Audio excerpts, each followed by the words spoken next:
नमस्कार दोस्तों, मैं जेपी डांडिया आप सभी का आपके अपने YouTube channel dandiya electrical study पर एक बार फिर से स्वागत करता हूं। दोस्तों, आज के इस वीडियो में देखेंगे कि इलेक्ट्रिकल वायरिंग सिस्टम में कौन कौन सी एक्सेसरीज प्रयोग की जाती हैं, मतलब कौन कौन सी सामग्री यूज करते हैं, उसके बारे में आज के इस वीडियो में अध्ययन करने वाले हैं। जैसे कि कंट्रोलिंग डिवाइस क्या होती है, होल्डिंग डिवाइस क्या होती है, सेफ्टी डिवाइस क्या होती है, आउटलेट डिवाइस क्या होती है और अन्य जनरल सामग्री जो होती हैं उनके बारे में देखेंगे। क्योंकि दोस्तों, अपने पावर सिस्टम के बाद अपने इस टॉपिक को शुरू किया है कि इलेक्ट्रिकल वायरिंग क्या होती है। इलेक्ट्रिकल वायरिंग के बारे में देखेंगे कि घरेलू व औद्योगिक वायरिंग कैसे की जाती है। उस घरेलू व औद्योगिक या पावर वायरिंग में या पावर सिस्टम में वायरिंग करते हैं, उसमें कौन कौन से इक्विपमेंट प्रयोग किए जाते हैं। जैसे स्विच होते हैं, फ्यूज होते हैं, सीलिंग रोज होती है या ICTP ICDP होते हैं। जो एक्सेसरीज हैं, जो भी सामग्री हैं, उनके बारे में आज देखने वाले हैं। क्योंकि इन एक्सेसरीज के बिना न तो इलेक्ट्रिकल वायरिंग कर सकते और न ही इलेक्ट्रिकल वायरिंग की पूरी जानकारी मतलब कि पूरा सिस्टम देख सकते, क्योंकि इलेक्ट्रिकल वायरिंग करने से पहले इनकी आवश्यकता होगी। ठीक है, तो क्यों ना उनको सबसे पहले उन एक्सेसरीज के बारे में अपन अध्ययन कर लें और इन एक्सेसरीज की रेटिंग के आधार पर, कार्य क्षमता के आधार पर, वोल्टेज के आधार पर और उसकी कार्य प्रणाली के आधार पर काफ़ी क्वेश्चन पूछे गए हैं आप लोगों से। अब कैसे देखो, जैसे पूछा जाए कि जो पावर स्विच होता है उसकी रेटिंग क्या होती है, वोल्टेज के आधार पर कितने वोल्टेज होते हैं या उसमें धारा के आधार पर कितनी धारा होती है।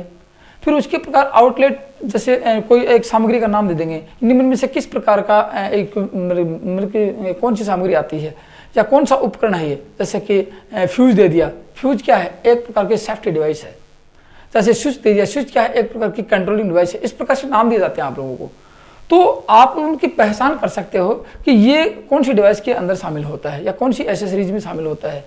तो उन सब के बारे में आज के इस वीडियो में अध्ययन करने वाले हैं। तो वीडियो को पूरा जरूर देखिए और आप लोग धीरे धीरे अपने नोट्स में ऐड जरूर करते चले जाइए, क्योंकि यही जो सिस्टम आप लोगों का है, जो आप लोग सिलेबस को पढ़ रहे हो, यही सिलेबस आप लोग यदि नोट्स बना लेते हो तो एग्जाम तक आप लोगों के एक साथ निभाने वाली चीज़ है और यही आपको एक सिलेक्शन देने वाला आपका एक साधन बन जाता है।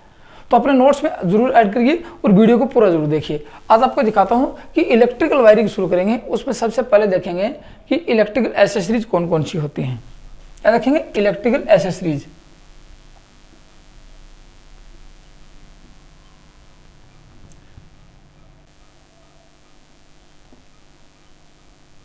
इलेक्ट्रिकल एक्सेसरीज, इसके बारे में देख लें। इसको कहते हैं वैद्युतिक सामग्री। क्या कहेंगे, वैद्युतिक सामग्री कहते हैं इसको। ये देखने वाले हैं आज की इस वीडियो में। अब देखो, वैद्युतिक सामग्री क्या कहेंगे, वैद्युतिक सामग्री उसे कहते हैं जो इलेक्ट्रिकल वायरिंग में प्रयुक्त होने वाले मूल भाग होते हैं। ये क्या होते हैं, इलेक्ट्रिकल वायरिंग में प्रयुक्त होने वाले मूल भाग होते हैं। इनका प्रयोग परिपथ की सुरक्षा करने में, समायोजन करने में, नियंत्रण करने में किया जाता है। इनका प्रयोग कहाँ करते हैं, परिपथ की सुरक्षा करने में, सुरक्षा करने में या समायोजन करने में। आपको बताऊंगा कैसे, समायोजन करने में या फिर नियंत्रण में आता है, नियंत्रण करने के लिए आता है, नियंत्रण करने में होता है इनका प्रयोग। अब ये क्या है, मूल भाग है, किसके हैं, मूल भाग। ये मूल भाग वैद्युतिक वायरिंग के हैं। ये वायरिंग के मूल भाग होते हैं। ये इलेक्ट्रिकल एक्सेसरीज मूल भाग होते हैं किसके, इलेक्ट्रिकल वायरिंग के। इलेक्ट्रिकल वायरिंग के मूल भाग होते हैं। अब कौन कौन से हैं उसके बारे में देखो, और ये भी देखेंगे इनकी रेटिंग किसके आधार पर की जाती है। जैसे आपको बताऊं कि इनकी रेटिंग होती है ना, इलेक्ट्रिकल एक्सेसरीज की रेटिंग की बात करें, सबसे पहले देख लो रेटिंग की बात करें। रेटिंग दो प्रकार से की जाती है। बाकी तो इनकी जो निर्माण होता है, जो संरचना होती है, वो अलग अलग होती है, लेकिन रेटिंग की बात की जाए, ये रेटिंग जैसे घरेलू वायरिंग की बात करें, घरेलू वायरिंग में पावर वायरिंग आती है, जैसे कि अपना 2000 वाट का लोड होगा, 1000 वाट का लोड होगा, उसके लिए लगाती है। या फिर ये देखेंगे पावर लोड के बिना अत्यधिक लोड होता है, वहाँ की बात करेंगे तो इनकी रेटिंग करेंगे एक तो करंट के आधार पर। क्या देखेंगे, करंट रेटिंग देखेंगे इनकी, करंट रेटिंग, इनकी क्षमता करंट के आधार पर कितनी होती है। और एक देखेंगे वोल्टेज के आधार पर। याद रखना, दोनों चीज़ें हर एक प्रत्येक इक्विपमेंट में पूछा जाएगा। एक एक सामग्री उसके बारे में देखेंगे, उसके बारे में पूछा जाता है। एक होती है वोल्टेज रेटिंग, ठीक है। तो करंट रेटिंग में कहाँ से देखो, जैसे 1 एम्पीयर से शुरू हो जाती है, 6 एम्पीयर से शुरू होती है। तो अपन जो यूज करने वाले हैं वो आती है 6 एम्पीयर से। 6 एम्पीयर से घरेलू वायरिंग की बात कर लेता हूँ मैं, घरेलू वायरिंग की बात कर लेता हूँ, किसकी, घरेलू वायरिंग में। औद्योगिक वायरिंग में नहीं, औद्योगिक वायरिंग तो 200 200 400 400 एम्पीयर तक चले जाते हैं। घरेलू वायरिंग में इसकी बात कर लेता हूँ, 6 एम्पीयर से 16 एम्पीयर भी आता है और 32 एम्पीयर भी आता है। ये इसकी रेटिंग होती है, करंट रेटिंग याद करना। अब आपको बताऊंगा कौन कौन से इक्विपमेंट के कहाँ इसको प्रयोग करते हैं। और इसकी जो वोल्टेज रेटिंग है 240 वोल्ट से 250 वोल्ट तक आती है, 240 वोल्ट से 250 वोल्ट तक आती है, ये इसकी रेटिंग होती है। अब मैं आपको दिखाता हूँ कि वो मूल भाग या एसेसरीज कौन कौन सी हैं जिसका अपन इलेक्ट्रिकल वायरिंग में यूज करने वाले हैं।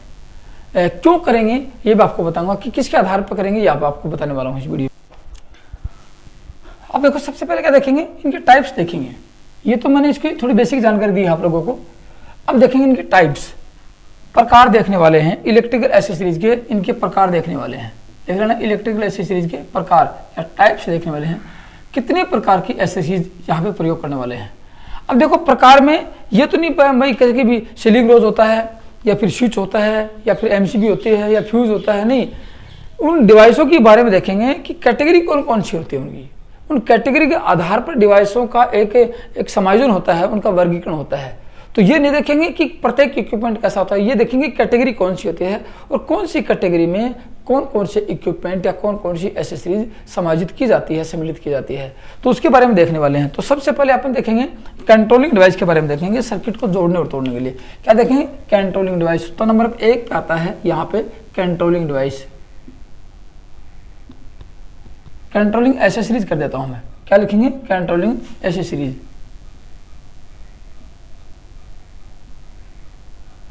कंट्रोलिंग एसेसरीज या डिवाइस कर लेना, कोई बात नहीं है। कंट्रोलिंग डिवाइस आती है। फिर कंट्रोल करने के बाद में क्या चाहिए आपको, मतलब कि होल्डिंग डिवाइस की बात कर लेते हैं या होल्डिंग कर लेते हैं। होल्डिंग डिवाइस, होल्डिंग डिवाइस आती है या एसेसरीज आती है, याद करना। ये होल्डिंग आ गई। होल्डिंग मतलब पकड़ने वाली डिवाइस, आपको बताऊंगा सबके बारे में, इनकी हिंदी शब्द भी लिखवा दूंगा, कोई बात नहीं है। फिर उसके बाद में आता है सेफ्टी डिवाइस। सेफ्टी कौन करेगा, सर्किट की सेफ्टी डिवाइस आता है। और उसके बाद में आता है सेट, उसके बाद आउटलेट डिवाइस आता है कि सप्लाई कौन देगा, आउटलेट डिवाइस आ गया। और उसके बाद जनरल डिवाइस आती है कि सामान्य रूप से कौन कौन सी प्रयोग कर सकते हैं, जनरल एसेसरीज आते हैं। अब ये कौन कौन सी होती है, देखो सबसे पहले आपको इनकी मैं बताऊं कि जैसे इसको क्या कहेंगे हिंदी में, नियंत्रक सामग्री। क्या कहेंगे, नियंत्रक सामग्री कहते हैं या नियंत्रक डिवाइस कहते हैं, याद रखना। नियंत्रक डिवाइस या युक्ति होती है, इसको युक्ति कहते हैं। नियंत्रक युक्ति कौन सी होती है, होल्डिंग उनकी धारक डिवाइस, ये होती है धारक, धारक युक्ति या धारक डिवाइस। ये सुरक्षा युक्ति होती है, सुरक्षा युक्ति या सुरक्षा डिवाइस। ये होती है निर्गम या निर्गत या निर्गम। निर्गम डिवाइस कौन कौन सी होती है, ये निर्गम होती है और ये सामान्य होती हैं। या क्या रहेंगी, सामान्य, सामान्य युक्त। ये हिंदी शब्द इनके। अब देखो धारक में कौन कौन आएंगे, सेफ्टी डिवाइस में कौन कौन चाहते हैं, कंट्रोलिंग में कौन कौन चाहते हैं, उनकी बात करने वाला हूँ। तो सबसे पहले बात किसी करेंगे, कंट्रोलिंग वाले की बात करते हैं। यहाँ सभी 500 की 500 के अध्ययन करेंगे और जैसे कि आपका एक ही इस वीडियो में काफ़ी टॉपिक कवर हो जाते हैं। आप लोग किसी पेपर को खोल के देखोगे तो आपको 1-2 क्वेश्चन अवश्य मिल जाएंगे इसके ऊपर कि एसेसरीज के बारे में अवश्य ही क्वेश्चन मिलता है। वैसे नहीं मिलेगा तो आपको इसकी रेटिंग के आधार पर मिल जाएगा, इसकी कार्य प्रयोग के आधार पर मिल जाएगा, इसमें समायोजन के आधार पर मिल जाएगा, बहुत काफ़ी क्वेश्चन मिल जाएंगे। तो सबसे पहले अब देखेंगे कंट्रोलिंग के आधार पर कौन कौन सी डिवाइस प्रयोग होते हैं और उनका यूज कहाँ कहाँ होता है, उसकी बात करने वाले हैं। तो कंट्रोलिंग डिवाइस देखो ये करती क्या है, सबसे पहले इसके बारे में देखना, ये होती क्या है। ये सामग्री से सर्किट को जोड़ा या तोड़ा जा सकता है, याद रखना, सर्किट को जोड़ा या तोड़ा जा सकता है और कुछ नहीं करते। सर्किट को मतलब कि ऑन ऑफ करने का काम आता है या सर्किट को कंट्रोल करता है कि सर्किट को कब ऑफ करेंगे, कब उसको ऑन करेंगे, या इसको कब जोड़ सकते हैं या कब तोड़ सकते हैं। कहने का मतलब ये क्या आता है कि स्विच जो सर्किट होता है उसको हमेशा कंट्रोल करता है। तो ये क्या करता है, सर्किट को कंट्रोल करता है। क्या करता है, सर्किट को नियंत्रित करती है यह डिवाइस, सर्किट को यह डिवाइस नियंत्रित करती है या सर्किट को जोड़ने या तोड़ने, हिंदी शब्द में या इसको कहते हैं ऑन या ऑफ करती है, या इसको ओपन या क्लोज करती है। एक बात है ओपन या क्लोज कर सकती है, एक ही बात है ओपन करना या क्लोज करना। क्लोज का मतलब जोड़ना, ओपन करना मतलब तोड़ना। ऑन ऑफ का मतलब कि इसको सर्किट में धारा का प्रवाह बंद करना या ये चालू करना, ये कौन करवाता है? ये कंट्रोलिंग डिवाइस करवाती है। जैसे इसके नाम ले दूँ आपको, जैसे सबसे पहले एक बढ़िया स्विच आता है। स्विच ही इसके बारे में सबसे एक अच्छा साधन है। क्या आता है? स्विच ही आता है, ये आता है। इसको हिंदी में कुंजी कहते हैं। क्या कहेंगे? कुंजी कहते हैं। या ये आता है, ये स्विच ये आता है, सर्किट को जोड़ने तोड़ने के लिए प्रयोग करते हैं।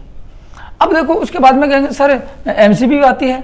एमसीबी भी सर्किट को जोड़ तोड़ सकती है, लेकिन एमसीबी क्या करती है? साथ साथ में सुरक्षा भी करती है। तो उसको ये नहीं कह सकते कि एमसीबी एक कंट्रोलिंग डिवाइस है। एमसीबी कंट्रोलिंग डिवाइस के साथ साथ एक सेफ्टी डिवाइस भी है, इसलिए उसको अलग कैटेगरी में बांटा जाता है कि निम्न में से कौन सी युक्ति कंट्रोलिंग और सेफ्टी डिवाइस है। ये प्रयुक्त की सुरक्षा भी कर सकती है और प्रयुक्त को मतलब कि उसको जोड़ तोड़ दे सकती है, कंट्रोल भी कर सकती है।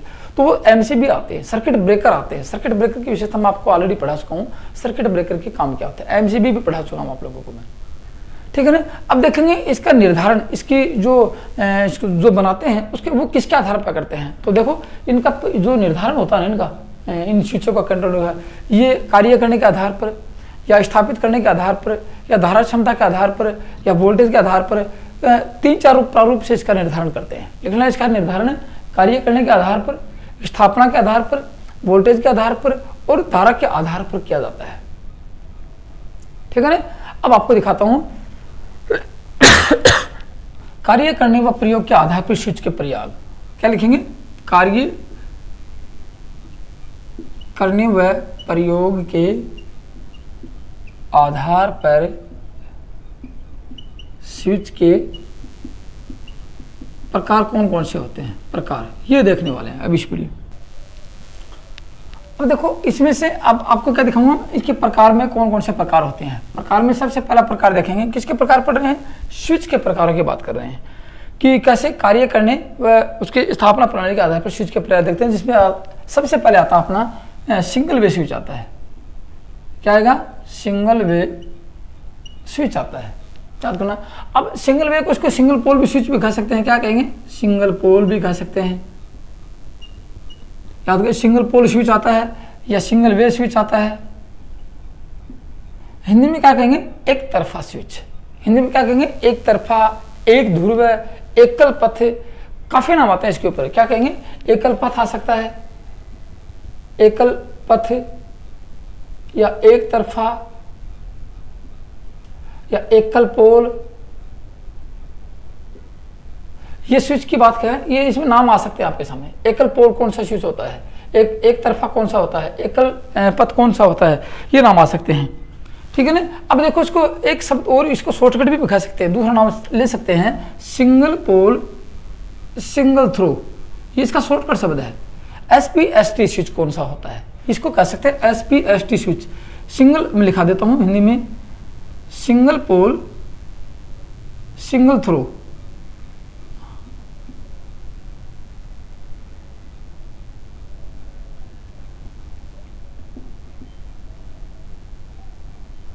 ये आता है single pole single throw switch आता है। अब ये तो आप लोगों ने देख लिया कि स्विच का कार्य होता है सर्किट को तोड़ना जोड़ना, तो सर्किट को तोड़ने जोड़ने का काम तो ये भी करेगा। लेकिन अब ये देखेंगे इसके अंदर की बात करें। आप लोग किसी स्विच को ऑन ऑफ करते हो, जैसे बल्ब को ऑन ऑफ किया, तो आपने जो स्विच देखा होगा या फ्लैश टाइप देखा होगा, टम्बलर टाइप देखा होगा, जो भी स्विच है, इसका मतलब आपने इस स्विच को कैसे भी ऑन ऑफ किया और वो बल्ब या फैन बंद हो गया, इसका मतलब वो स्विच कौन सा था? सिंगल पोल था। अब उसमें क्या होते हैं, देखो इसकी दो चीज बातें आपको बताने वाला हूँ। एक तो देखिए टर्मिनल, इसमें कितने टर्मिनल होते हैं? टर्मिनल देखते हैं। पूछा जाएगा सिंगल पोल में कितने टर्मिनल? 2 टर्मिनल होते हैं, 2 नोज होते हैं, 2 टर्मिनल 2 होते हैं। उसके बाद देखते हैं इसमें और क्या क्या होता है। टर्मिनल किसके बने होते हैं? टर्मिनल पीतल के या ब्रास के, मतलब ब्रास के बने होते हैं। ब्रास या इसको हिंदी में पीतल कहते हैं। पीतल क्या है? एक प्रकार की मिश्र धातु, याद रखना। पीतल क्या है? एक प्रकार की मिश्र धातु है। अब देखो इसकी रेटिंग की बात करता हूँ। रेटिंग में आपको तो रेटिंग की जरूर बात करेंगे। कितनी रेटिंग के होते हैं? ये 6 एम्पियर 40 वोल्ट, और इसकी दूसरी रेटिंग की बात करें 16 एम्पियर 240 वोल्ट। ये इसकी रेटिंग होती है। देखो 16 एम्पियर 240 वोल्ट। अब इसको कहाँ प्रयोग करेंगे? ये 6 एम्पियर वाला ये घरेलू वायरिंग में करते हैं, जैसे कि फैन है, लाइट है, लिखना फैन, लाइट, ट्यूबलाइट, बल्ब और जो घरेलू के जो छोटे छोटे इक्विपमेंट होते हैं उनके लिए प्रयोग करते हैं। और इसका प्रयोग कहाँ करते हैं? जैसे कि पावर सर्किट होता है, पावर सर्किट में हीटर आ गया, बल्ब ये अपना गीजर आ गया, रोड आ गई या प्रेस आ गए, इलेक्ट्रिक आयरन आ गई, इनके लिए इनका प्रयोग करते हैं। तो ये तो 16 एम्पीयर 240 के लिए तो पावर सर्किट के लिए, और ये घरेलू नॉर्मल सर्किट के लिए प्रयोग करते हैं। ये तो था आपका सिंगल पोल सिंगल स्विच के बारे में। अब इसका मैं आपको देखो सिंबल तो आप लोगों को देखने पड़ेंगे। सिंबल का एक पूरा टॉपिक आपको पढ़ाऊंगा। सिंबल का जैसे सिंबल है, ये हो सकता है, ये सिंबल आता है, इसका सिंबल ये भी हो सकता है, और इसका सिंबल ये भी हो सकता है, ये सिंबल होता है इसका, ये सिंबल होते हैं इसके SPST स्विच के। तो एक तो था ये। अब आपको दूसरा दिखा तो काम क्या आएगा, ये एक सर्किट को जोड़ने व तोड़ने के लिए या स्विच को या परिपथ को ऑन ऑफ करने के लिए प्रयोग करते हैं। एक चीज़ हमेशा याद रखना, स्विच कैसा भी हो, स्विच हमेशा फेज तार, लाइव तार, ग्रम तार जो भी है कहेंगे फेज तार के श्रेणी क्रम में ही संयोजित किया जाता है। ये हमेशा काफ़ी बार पूछा जाता है कि स्विच को कहाँ प्रयोग करते हैं, स्विच को कहाँ स्थापित करते हैं, स्विच का संयोजन कहाँ करते हैं। तो ये जो फेज तार होता है उसके श्रेणी क्रम में संयोजित किया जाता है, न कि किसी पैरेलल में स्विच लगने वाला ही नहीं होता है। किसी भी प्रकार के स्विच को जोड़ने तोड़ने की युक्ति होती है वो कभी भी, या कंट्रोलिंग डिवाइस होती है वो कभी भी वहाँ पे नहीं लगने वाली कि जिसको पैरेलल में प्रयोग करके अपने उसका यूज कर सकते हैं, सीरीज में ही लगती है। ठीक है, चाहे वो किस प्रकार का स्विच हो। अब देखेंगे दूसरा single pole double way switch. दूसरा देखेंगे single pole double way switch. क्या लिखने वाले हैं, सिंगल पोल, ये लिखेंगे सिंगल पोल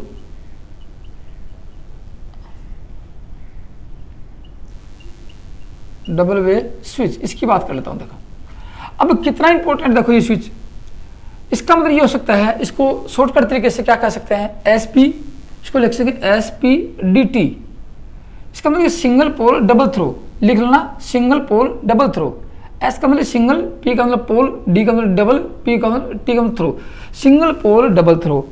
इसका मतलब क्या होता है, देखो इसका मतलब कि सिंगल पोल डबल थ्रो का मतलब होता है कि ये एक फेज को, एक तार को, एक फेज के एक तार को दो तरफ से कंट्रोल करता है।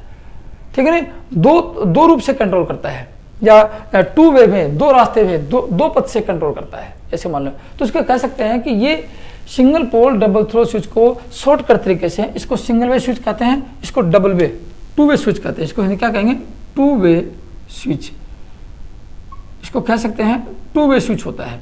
ये एक तार को दो रास्ते से कंट्रोल करता है। अब कैसे इसका कहाँ प्रयोग करते हैं, अधिकतर जीने की वायरिंग में, जिनकी सीढ़ियों की वायरिंग में, या जीने या सीढ़ियों की वायरिंग में इसका प्रयोग करते हैं। सीढ़ियों की वायरिंग में इसका यूज करते हैं। जैसे कि एक बल्ब को दो स्थान से कंट्रोल करना है, ये आपकी लंबी लंबी सीढ़ियाँ हैं, ठीक है ना, ये लंबे लंबे क्या है, ये सीढ़ियाँ हैं। यहाँ आपने बल्ब लगाया, अब यहाँ से भी कंट्रोल करना है, इसको यहाँ से भी कंट्रोल करना है, तो एक स्थान से यहाँ का लगाएंगे, टू वे स्विच लगा देंगे। क्या लगाएंगे, टू वे स्विच लगवाना कि यहाँ लगा दिया। एक टू वे स्विच कहाँ लगाएंगे, एक टू वे स्विच ये लगा देंगे। सपोज करना, आप लोग कैसे कंट्रोल करता है, देखो आपको यहाँ बताता हूँ। यहाँ से ही आपका बल्ब है, बल्ब में क्या आएगा, न्यूट्रल तो सीधा आ जाएगा। मैं मिटा देता हूँ थोड़ा सा यहाँ पे, न्यूट्रल तो आपका सीधा आ गया यहाँ पे। अब इसको फेज चाहिए, फेज चाहिए तो फेज क्या करेंगे, ये फेज यहाँ पे आता है, देखो ये आपका न्यूट्रल है और ये फेज है। न्यूट्रल इसको यहाँ से दे देंगे सीधा डायरेक्ट इसको, और फेज इसको यहाँ दे देंगे। फिर क्या करेंगे, इन दोनों तारों को ऐसे मिलाएंगे, इन दोनों कॉन्टेक्ट बिंदु को ऐसे मिलाएंगे और इसको उठा के यहाँ कर देंगे। ये अब ये हो गया आपका कंट्रोल। तो कह सकते हैं सीढ़ियों की वायरिंग में, अब इसको यहाँ से भी ऑन ऑफ कर सकते हैं, यहाँ से भी ऑन ऑफ कर सकते हैं। इसका मतलब हो गया कि एक फेज एक तार को दो तरफ से नियंत्रित करना है। कहने का मतलब एक बल्ब को दो स्थानों से नियंत्रित करने के लिए टू वे स्विच का प्रयोग किया जाता है। अधिकतर इसका प्रयोग एक बल्ब को दो से अधिक स्थानों से मान लेते हैं, जैसे और आएगा, ठीक है ना। अधिकतर इसका प्रयोग सीढ़ियों की वायरिंग में ही किया जाता है, जीने की वायरिंग में किया जाता है। अब बताओ, एक बल्ब को दो स्थानों से कंट्रोल करने के लिए कितने स्विच की आवश्यकता होगी, दो टू वे की आवश्यकता होगी। तो यहाँ कम से कम दो टू वे स्विच लग रहे हैं, एक नहीं लगने वाला है, कम से कम दो टू वे स्विच काम आएंगे। दो टू वे स्विच एक साथ काम आने वाले हैं, एक काम आने वाला नहीं है। अब इसकी रेटिंग और देख लो, रेटिंग क्या होती है इसकी, रेटिंग ये होती है 6 एम्पियर। इसकी रेटिंग किसकी, 6 एम्पियर 240 वोल्ट होती है। 6 एम्पियर 240 वोल्ट होती है। टर्मिनल कितने होते हैं, टर्मिनल 3 होते हैं। देखो आप लोगों ने देखा, एक टर्मिनल, दो टर्मिनल, तीन टर्मिनल। तो पूछा जाएगा टू वे में कितने टर्मिनल होते हैं, टर्मिनल की संख्या, टर्मिनल 3 होते हैं इसके अंदर। यही अधिकतर आपसे पूछा जाता है, ठीक है। ये तो था इसमें। अब अगला देखते हैं इंटरमीडिएट स्विच को IM स्विच बोलते हैं। IM आपको दिखाता हूं IM स्विच क्या होता है। इंटरमीडिएट स्विच की बात करते हैं, उसका प्रयोग कहां करते हैं। क्या आता है, आई एम स्विच, या इसको कहेंगे इंटरमीडिएट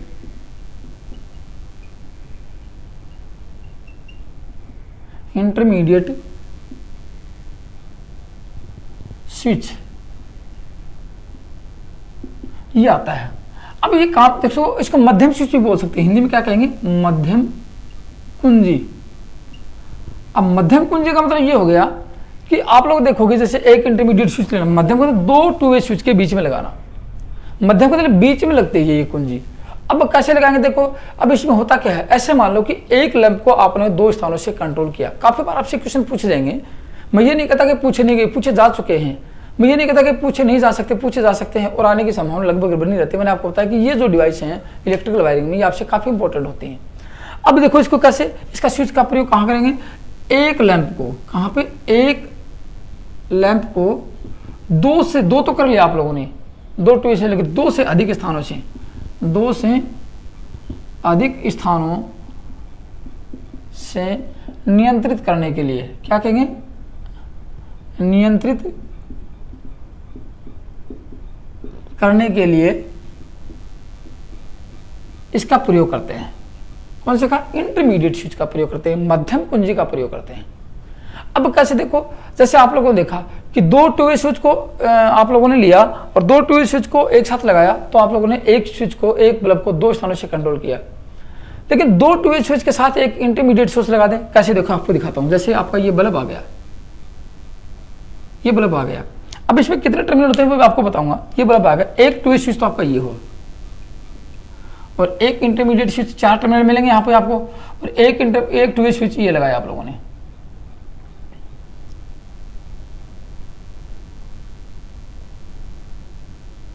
यहां इसके साथ ऐसे लगा देंगे, इसको ऐसे लगा देंगे, ये ऐसे लगाया, इसको ऐसे लगाया, और यहां से क्या मिलेगा, यहां से इसको फेस न्यूट्रल की बात करेंगे, ये न्यूट्रल या फेस, इसको दे देंगे न्यूट्रल और फेस दे देंगे इसको यहाँ से, और इसका फेस दे देंगे यहाँ से।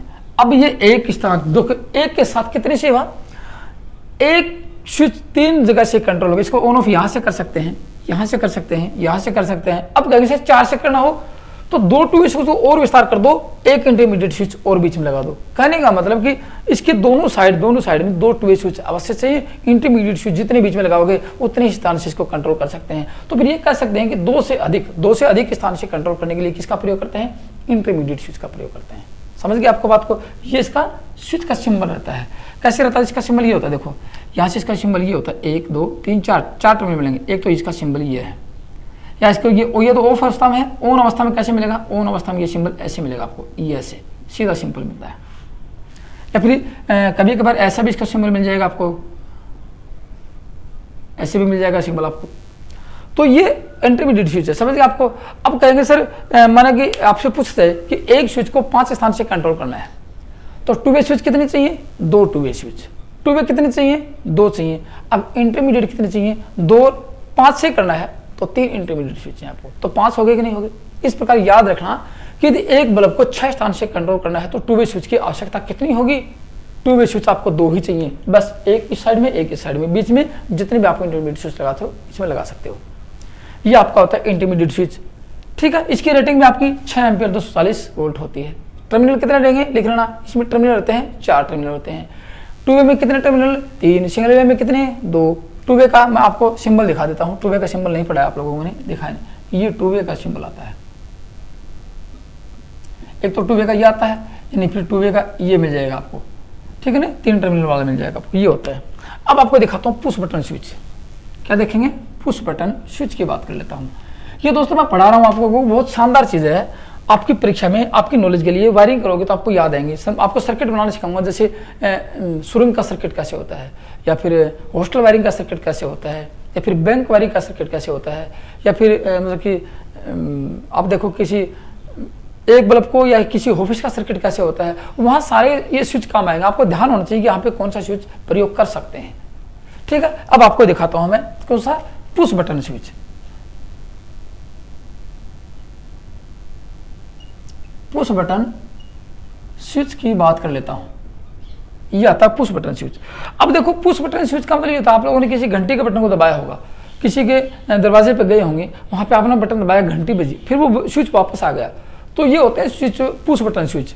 बेल पुश बटन हो सके, इसके ऊपर नाम बेल लिखा मिलेगा आपको। इसका मतलब क्या है, वो पुश बटन स्विच है, वो आप दबाओगे तब तक दबा रहेगा, उसके बाद वापस आ जाएगा। उसके नीचे एक स्प्रिंग होती है, स्प्रिंग कंट्रोल होती है, स्प्रिंग का दबाव होता है, स्प्रिंग के दबाव से वो दबता है, वापस आ जाता है। इसमें टेंशन वाली स्प्रिंग होती है कि वो स्प्रिंग आप दबाओगे तो सिंगल वे टू वे में वो स्विच क्लोज हो जाएगा, वापस नहीं आएगा। लेकिन यहाँ स्प्रिंग इस प्रकार से हाथ के नीचे स्प्रिंग होती है, उसके नीचे आप दबाओगे तो दबाने से वो ये अपना वापस आ जाएगा स्विच। तो इसको कहते हैं, ये कैसे काम करता है, स्प्रिंग के दबाव। ये इसमें क्या होता है, स्प्रिंग का दबाव होता है, लिखना इस स्विच में स्प्रिंग का दबाव होता है। अब टर्मिनल कितने होते हैं, टर्मिनल 2 ही रहेंगे, इसमें भी याद रखना। टर्मिनल की बात करें, मैं आपको सिंबल बना के दिखाऊंगा। टर्मिनल कितने होते हैं, 2 टर्मिनल होते हैं इसके अंदर भी। अब 2 टर्मिनल के साथ ये स्विच पे प्रकार, इसके प्रकार होते हैं, टाइप्स होते हैं इसके भी। अब टाइप्स कैसे होंगे, 2 टाइप्स होंगे। अब कैसे कैसे आपको दिखा देता हूँ दोनों टाइप्स, ये काफी बार आपसे बहुत इंपॉर्टेंट क्वेश्चन है, पूछे जाते हैं कैसे। 2 टाइप कौन से होंगे, एक तो होगा NO और एक होगा NC। दोनों देखो, NO NC कॉन्टैक्टर भी होते हैं और NO NC स्विच भी होते हैं, पुश बटन स्विच होते हैं। NO NC कॉन्टैक्टर किसी मतलब कि मैग्नेटिक रूप से कार्य करते हैं, ठीक है ना। NO NC मैग्नेटिक रूप से कार्य करते हैं और ये कार्य करते हैं किसी के दबाव से, किसी के प्रेशर से कार्य करते हैं, ये अपने मैन्युअली कार्य कर सकते हैं। अब NO का मतलब नॉर्मली ओपन और ये आता है नॉर्मली क्लोज। अब आप नाम से समझ गए होंगे कि ये स्विच हमेशा ओपन रहेगा और ये स्विच हमेशा क्लोज रहेगा। आप इसको एक इनपुट देते हो, आप इसको कार्य लेते हो तो ये क्लोज हो जाता है और इसको कार्य में लेंगे तो ये ओपन हो जाएगा। लेकिन नॉर्मली रूप से क्या होता है, अब आपको सिंबल दिखाओ, देखो NO के सिंबल दिखा, तो NO का सिंबल कैसे होता है, ये NO का सिंबल है, ये दो टर्मिनल हो गए और N नॉर्मली क्लोज है, नॉर्मली ओपन है, ये NO का सिंबल ये रहेगा और ये सर्किट में चला गया ऐसे। अब आप इसको ऊपर से दबाओगे, ये कॉन्टैक्ट मिलेंगे, सर्किट चालू हो जाएगा, मतलब दबाने ही सर्किट चालू होगा और इसको आप छोड़ोगे, स्प्रिंग होती है इसके नीचे, वो ये वापस चला जाता है।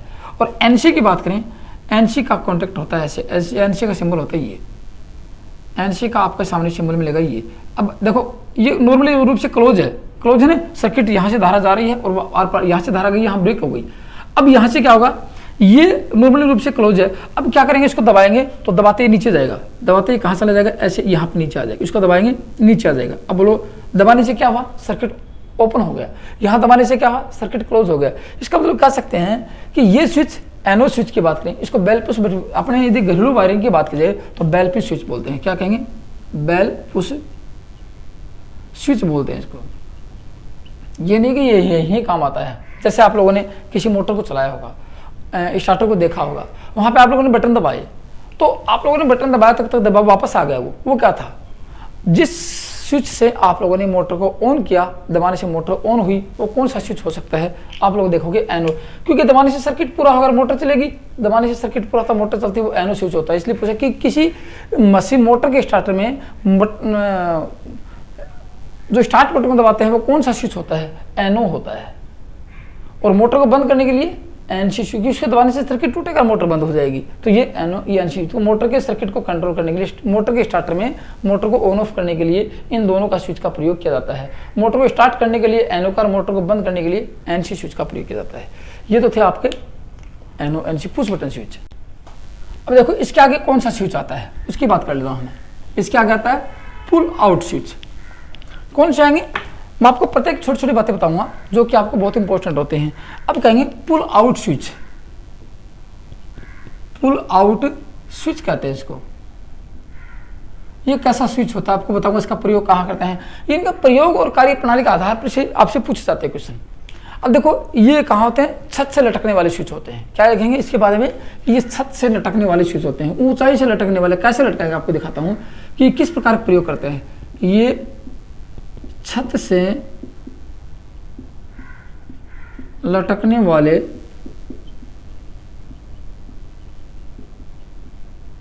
स्विच होते हैं। जैसे कि आप लोगों को कहाँ, हम आपको कहाँ प्रयोग करते हैं, जैसे अपने बाथरूम की बात करें, यूज की बात करें, ये कहाँ, इसका नाम बताऊंगा और किन नाम से यूज की बात कर लेते हैं कि ये कहाँ प्रयोग करते हैं। जैसे अपने बाथरूम की बात करें, ऊंचाई पे आप लोगों ने गीजर लगा रखा है, ऊंचाई पे आप लोगों ने गीजर लगा रखा है, या भवनों में केबिन फैन लगा रखा है। जैसे केबिन फैन आते हैं ना ऊपर से, आप उसको ऑन ऑफ करने के लिए ऊपर कहाँ जाएंगे, गीजर को ऑन ऑफ करने के लिए ऊपर कहाँ जाएंगे, तो यहाँ करेंगे, उसका एक स्विच को लटका देंगे नीचे, उसके रस्सी लटके होती है, रस्सी को खींचेंगे स्विच ऑफ हो जाएगा, रस्सी को दोबारा खींचेंगे स्विच ऑन हो जाएगा। तो वो पुल स्विच होते हैं, लटकने वाले स्विच होते हैं, उसकी एक रस्सी लटकी होती है नीचे, रस्सी को खींचते ही स्विच ऑन हो जाएगा, दोबारा खींचेंगे स्विच ऑफ हो जाएगा। तो ये क्या होता है, एक रस्सी इधर होती है, एक रस्सी इधर होती है, जैसे अपना केबिन फैन होता है, केबिन फैन में रस्सी होती है, एक रस्सी इधर खींचेंगे तो उसकी स्टेप बढ़ सकती है, या इधर खींचेंगे ऑन ऑफ हो सकता है। तो ये कह सकते हैं कि अधिक ऊंचाई पर बाथरूम में स्थापित गीजर या भवनों में लिखना, इसका प्रयोग यूज में लिखना कि अधिक ऊंचाई पर स्थापित, जैसे बाथरूम में अधिक ऊंचाई पर स्थापित गीजर या भवनों में लगा केबिन फैन या ऊंचाई पर स्थापित कोई लाइट, उनको ऑन ऑफ करने के लिए, उनको कंट्रोल करने के लिए इस पुल आउट स्विच का प्रयोग करते हैं। ये एक ऐसा स्विच होता है, ये ऐसे मान लो कि SPDT SPST स्विच होता है, SPST स्विच होता है।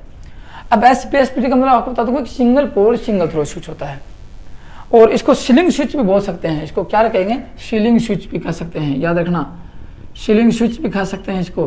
कौन सा को, पुल आउट स्विच को। इसको पेडेंट स्विच भी कह सकते हैं,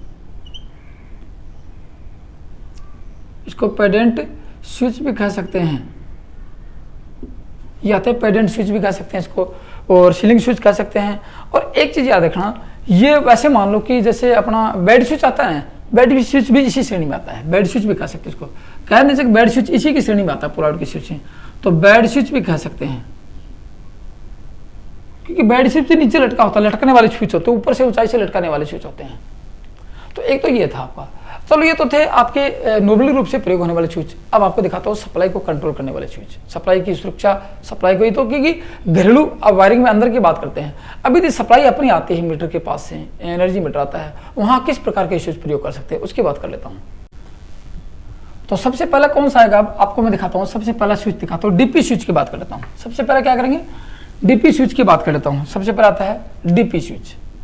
अब डीपी का मतलब समझ गए होंगे आप लोग, नहीं समझे तो कोई बात नहीं। देखो, double pole switch, double pole switch आता है।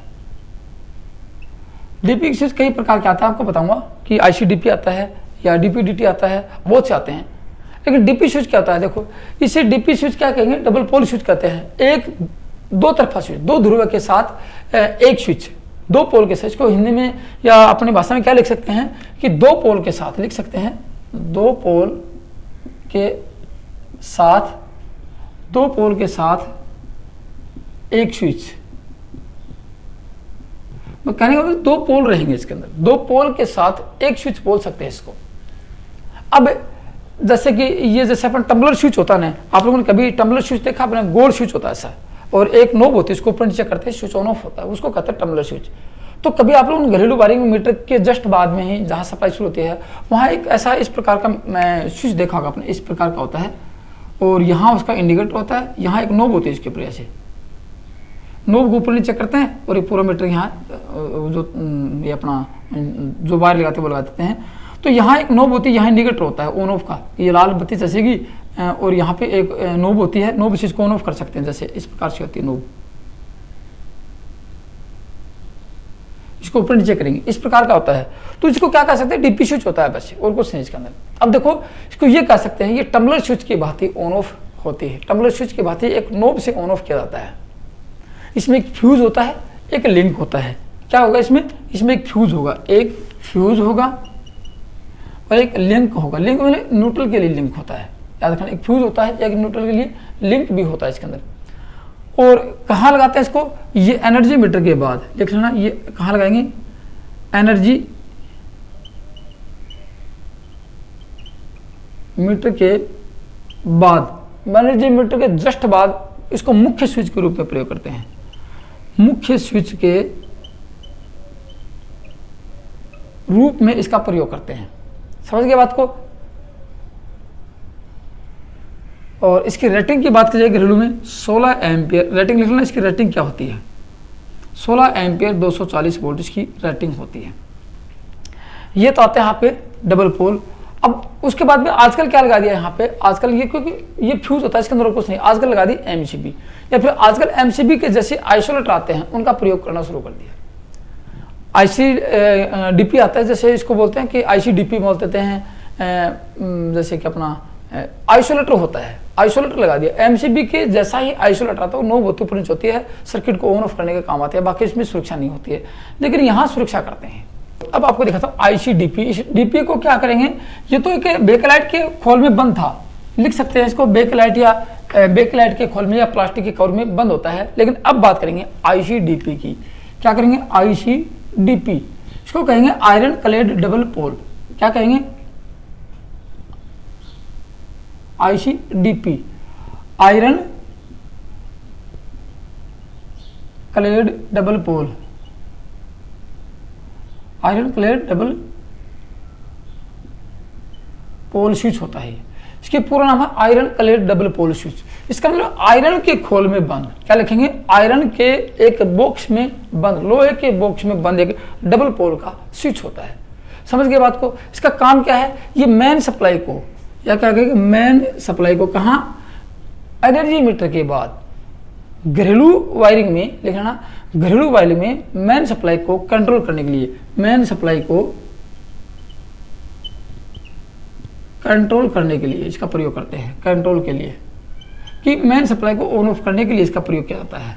अब इसमें होता क्या, देखो ये मान लो इसमें दो तो फ्यूज वाहक होते हैं, क्या रहेंगे, दो फ्यूज वाहक होते हैं, उनकी फ्यूज लगे होते हैं, इसके फ्यूज के होते हैं, जिसमें दो फ्यूज वाहक होते हैं कि यहाँ फ्यूज लगाएंगे, लेकिन एक किसका होता है, एक तो फेज का, एक तो फेज के लिए होता है जिसमें फ्यूज लगा होता है, फ्यूज ऑलरेडी होता है, फ्यूज होता है इसमें, और एक होता है न्यूट्रल के लिए, एक होता है न्यूट्रल के लिए जिसमें लिंक लगा होता है, किसका होता है, ब्रास का लगा होता है, कॉपर का लिंक लगा होता है। ये इसमें फ्यूज एक में फ्यूज लगा होता है और एक में लिंक लगा होता है। आपको दिखाई दे रूप से दोनों फ्यूज मिलेंगे, जो खोल के देखोगे एक में तो फ्यूज मिलेगा आपको और एक में क्या मिलेगा, एक में आपको मिल सकता है ये अपना लिंक मिल सकता है। यहाँ एचआरसी फ्यूज भी हो सकता है, क्या दो फ्यूज लेंगे आपके लिए, कौन कौन से, एचआरसी फ्यूज भी हो सकता है और किट कैट फ्यूज भी हो सकता है। ज़्यादातर एचआरसी फ्यूज भी प्रयोग होता है, घरेलू वायरिंग में किट कैट फ्यूज प्रयोग करते हैं, ठीक है ना। तो यहाँ एचआरसी फ्यूज भी हो सकता है और किट कैट भी होता है। लेकिन आपसे यदि पूछा जाए कि आजकल के एचआरसी फ्यूज ही प्रयोग करना शुरू कर दिए हैं, ये आपका था, ये आयरन क्लेड कहाँ लगाएंगे, लिख लेना, सिर्फ एनर्जी मीटर के जस्ट बाद में घरेलू सप्लाई को कंट्रोल करने के लिए प्रयोग करते हैं। अब एक चीज याद रखना, ये किसके खोल में बंद है, लोहे की आवरण में बंद है, तो इसको अर्थ किया जाना अनिवार्य है। इसको लिखेंगे आईसीडीपी को अर्थ करना अनिवार्य होता है, क्योंकि लोहे की बॉडी है, एक मेटल की बॉडी होने के नाते इसको अर्थ करने की आवश्यकता होती है, अर्थ किया जाना अनिवार्य है। अब इसकी रेटिंग कितनी होती है, इसकी रेटिंग की बात करता हूँ, आईसीडीपी की रेटिंग की बात करता हूँ। ये 16 एम्पियर एंड 32 एम्पियर में यूज कर सकते हैं 240 वोल्ट के लिए, 240 वोल्ट ये इसकी रेटिंग होती है। 16 एम्पियर एंड 32 एम्पियर तथा 240 वोल्ट के लिए प्रयोग कर सकते हैं। अब लिखेंगे आईसीडीपी के बारे में।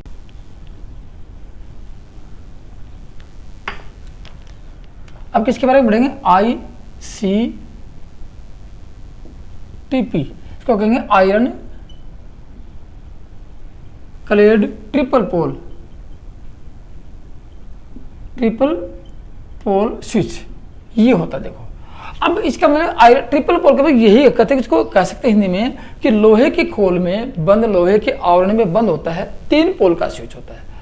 अब 3 पोल का स्विच, इसका मतलब ये 3 फेज सिस्टम के लिए प्रयोग करेंगे, समझना 3 फेज का है तो 3 फेज सिस्टम के लिए इसको कह सकते हैं। इसमें 3 फ्यूज लगे होते हैं, कितने होंगे, इसके अंदर 3 फ्यूज होंगे। कौन से होंगे, वही किट कैट फ्यूज या एचआरसी फ्यूज होते हैं। 3 फ्यूज होते हैं, किसके लिए, 3 फेज के लिए। वहाँ लिंक था, यहाँ लिंक नहीं है, 3 फेज के लिए होते हैं, 3 फेज। अब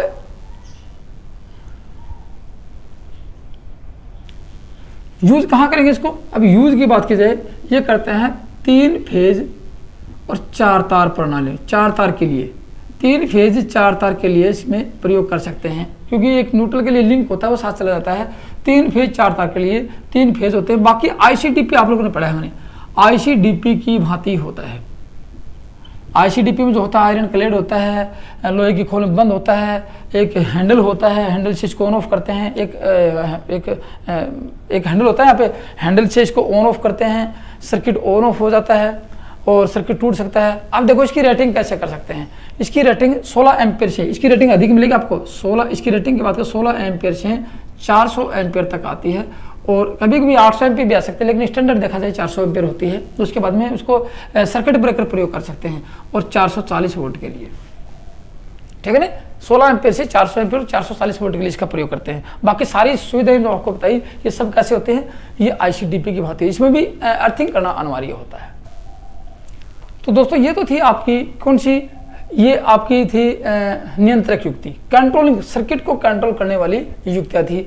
अब आगे देखेंगे होल्डिंग डिवाइस कौन से होते हैं, आउटलेट डिवाइस कौन से होते हैं, सेफ्टी डिवाइस कौन से होते हैं। तो दोस्तों आज की वीडियो में इतना था। थैंक यू, धन्यवाद।